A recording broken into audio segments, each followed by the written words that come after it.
민주당 내부가 요즘 심상치 않습니다. 특히 중진 의원들이 청와대나 지도부와 다른 목소리를 내고 있는데요. 청와대가 힘이 빠지고 있는 걸까요? 아니면 벌써 선거 분위기로 넘어가는 걸까요? 지금 방아쇠를 당긴 사람은 송영길 의원입니다. 정부가 공론화 과정까지 거쳐서 원전 폐기를 정리했는데 탈원전에 대해서 다시 검토할 필요가 있다. 지금 신한울 3, 4호기 건설 재개 검토할 필요가 있다. 그리고 산허리를 깎아서 태양광을 설치하는 것은 한계가 있다면서 문제를 제기했습니다. 여기에 대해서 이해찬 대표는 공론화 과정을 거친 사안인데 신중해야 된다라고 하고 야당은 반기는 분위기입니다. 이와 함께 민주당에서 이번에 이용호 송범주 의원의 입당을 불허한 것과 관련해서도 중진들이 쓴소리를 하고 있습니다. 우상호 의원은 순혈주의로 흐르는 것 같아서 우려가 된다. 그런 얘기를 했고요. 박영선 의원은 로마 제국 얘기까지 했습니다. 로마 제국 천년의 비결은 순혈주의를 버리고 포용과 융합을 했기 때문에 가능했다라고 하면서 당이 너무 순혈주의로 간다라는 것을 비판했는데요.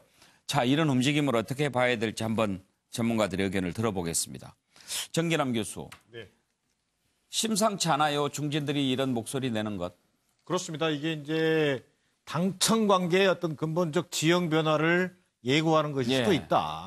이게 이제 지지율이라는 것이 항상 높을 수 없는 것이고 또 당에 있는 사람들은 총선이라고 하는 또 과제가 문 앞에 있기 때문에 그런 데서 다소 좀 이견들이 보이고 또 그런 또 이견을 잘 조정하는 게 또 정치일 수도 있습니다. 저는 그런 면에서 송영길 의원의 문제 제기, 이른바 신한울 원전 검토 발언은 전체적으로 저는 개인적으로 동의하는 입장입니다. 자, 정책 방향에 대해서는 송영길 의원도 찬성이에요. 자, 중장기적으로 탈원전이라고 하는 방향은 맞다. 자, 그러나 속도 조절이라고 하는 측면에서.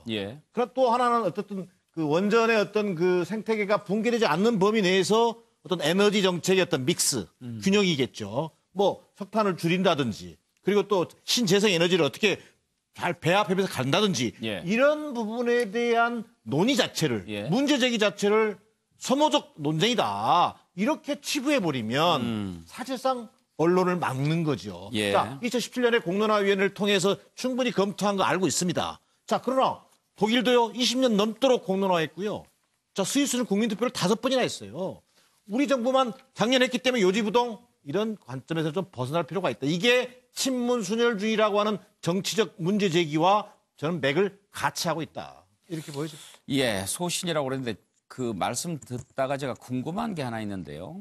송영길 의원도 지난번에 대표 출마했죠. 그렇습니다. 그래서 떨어졌죠. 네. 만약에 대표가 됐더라면 그래도 저런 발언했을까요? 대표가 됐더라면 저런 말을 대외적으로 하는 것이 중요한 것이 아니라 대통령을 설득했어야 되죠.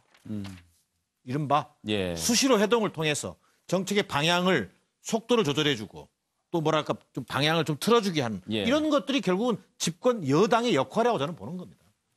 정태근 의원께서는 지금 집권 여당 내부의 중진들이 이런 목소리를 내는 것 정치적으로 어떻게 보십니까? 일단 지금 그 송영길 의원 것만 좀 좁혀서 말씀을 드리면은요, 저는 대단히 중요한 문제 제기라고 생각을 합니다. 저 자신이 사실은 대표적인 탈원전론자였는데 지금 현재 원자력 안전법을 획기적으로 개정시킨 게요. 2009년부터 2011년간 저하고 정도현하고 같이 해가지고 정말 이 교과부하고 이 원자력계하고 엄청나게 싸워서 바꾼 거거든요. 그런데 지금의 문제는 뭐냐면 이 앞으로의 우리를 위협하는 것 중에 가장 큰 문제는 일자리를 파기하는 것과 생태계를 파기하는 문제인데 이 생태계를 파기하는 문제와 관련해서 기후변화가 너무 빨리 오고 있는 것이고 그리고 그거와 관련해서 탐소를 저감시키는 노력들을 더 가속화해야 된다는 거거든요. 그런 차원에서 문제를 제기한 것이고 그러면 이거를 왜 제대로 공론화할 수 없냔 말이에요. 지금이라도 저는 문재인 정부가 이 기후변화 문제와 이와 연관된 탈원전 문제, 탄소 저감 문제에 대해서 공론화를 다시 시작해야 된다고 봅니다. 그런데 고영식 교수님 조금 빨리 오는 것 같아요. 당초는 올해가 선거가 없는 해라고 그래서 좀 조용할 줄 알았는데. 그러니까 뭐 언론에서는 3년차 징크스다. 여권 내 내분이 시작되는 것 아니냐. 내년 총선이 있고 그 이후에 대권까지를 겨냥해서 과거에 정권들의 그런 3년차에 일어났던 여러 현상들이 다시 나타나고 지금의 경우 예. 특히 문재인 대통령의 지지율이 하락하면서 또 동반해서 더불어민주당도 하락세를 면치 못하기 때문에 이런 중진 의원들 큰 뜻을 갖고 있는 사람들이 목소리를 서서히 내는 시작의 단초를 보여준 것이고 예. 어떻게 보면 레임드 그 시작이 아니냐 이런 얘기도 나옵니다만 저는 그렇게까지는 보지는 않고요. 예.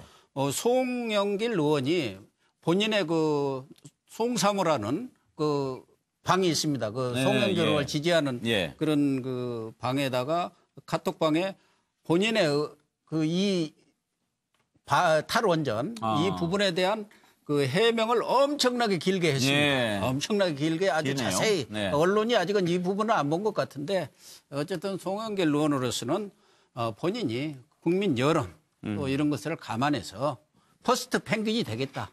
예. 말하자면 맨 먼저 뛰어드는. 먼저 뛰어드는 그런 얘기죠. 김현성 교수는 어떻게 보셨나요? 뭐 일단은 저는 기본적으로는 아주 뭐 건강한 이게 이제 민주정당이다라는 네. 기본적으로 보는 거고 원전 문제는 있을 수 있는 논쟁이라고 보는 거예요. 저는 예. 70년, 80년이 앞으로 이제 걸리는 탈원전 과정에서 세상이 되게 급변하고 여러 기술적인 변화도 있을 텐데 이런 어떤 속도 조절에 대한 문제라든가 어떻게 에너지 믹스를 할 것이에 대한 문제는 충분히 나올 수 있는 얘기고요. 저는 두 분의 탈당 이후에 민주당 안에서 나오는 얘기조차도 저는 지금 자유한국당이 입당한 한교안 전 총리와 비교했을 때 과연 2년, 3년도 못 지킬 철학과 가치 이 부분에 대해서 정당이 어떻게 대처해야 되느냐라는 예. 거에 대한 물음을 던지고 있는 것 같습니다. 오히려 그것이 민주정당의 모습이다 이런 말씀이네요. 네. 예, 오늘 뉴스 아이들은 여기까지 하겠습니다. 함께해 주셔서 감사합니다.